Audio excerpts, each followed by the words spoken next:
All right, guys, so let's take a look at how People's Gazette put it. It says, I'm pained we supported Tinubu despite his cocaine certificate forgery scandals. Elrufai. Hey, more facts will obviously begin to emerge. Now, it says former governor of Kaduna State, Nasir Elrufai, has said he is pained about President Bola Ahmed Tinubu's failure because he and others supported his presidential bid despite knowing about his cocaine and certificate forgery scandals. Mr. Elrufai in an interview with the BBC Hausa said he supported Mr. Tinubu despite knowing his sordid past because he wanted him to replicate what he did in Lagos as governor of Nigeria.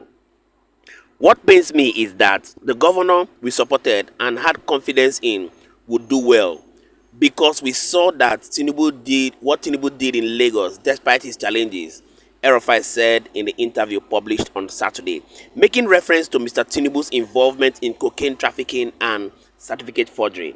Mr. Elrufai said, we all know about his issues in Chicago, but we thought if he could replicate his work in Lagos for Nigeria, let's support him. However, he failed. Wow.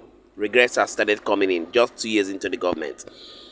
It went ahead to say, in 2022, the United States District Court for the Northern District of Illinois released fresh documents showing Mr. Tinubu's encounter with the U.S. authorities over allegations of narcotics trafficking and money laundering.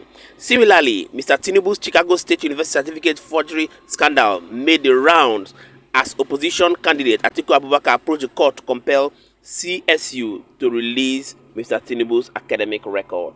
You're seeing it for yourself that when the chips are down, the truth will finally unveil itself. Still on the Elrufai issue, you think that he's in the SDP on a mission, right? Yes, because that party, by virtue of birth, I think is owned. When you talk about the level of capacity in that party, is owned by the president. We are looking at Now, a lot of people, just like I saw a tweet from Reno Mokri saying he's there for a mission, perhaps to stop Peter Obi, not even Tinubu, right? So there are a lot of political intrigue. So your thinking is that he's there on a mission, and in the future we'll come to understand why he's there. You know, those days I used to play chess, as in when I was very little, like this.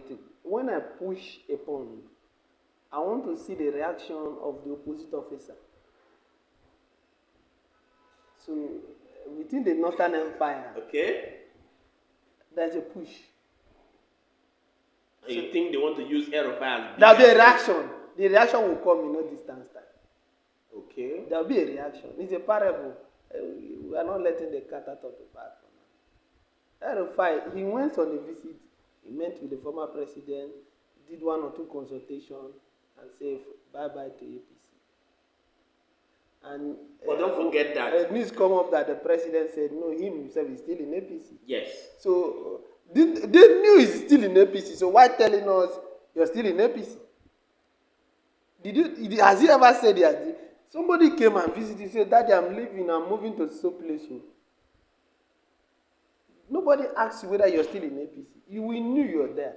So why telling us that you're in APC, you're still in APC?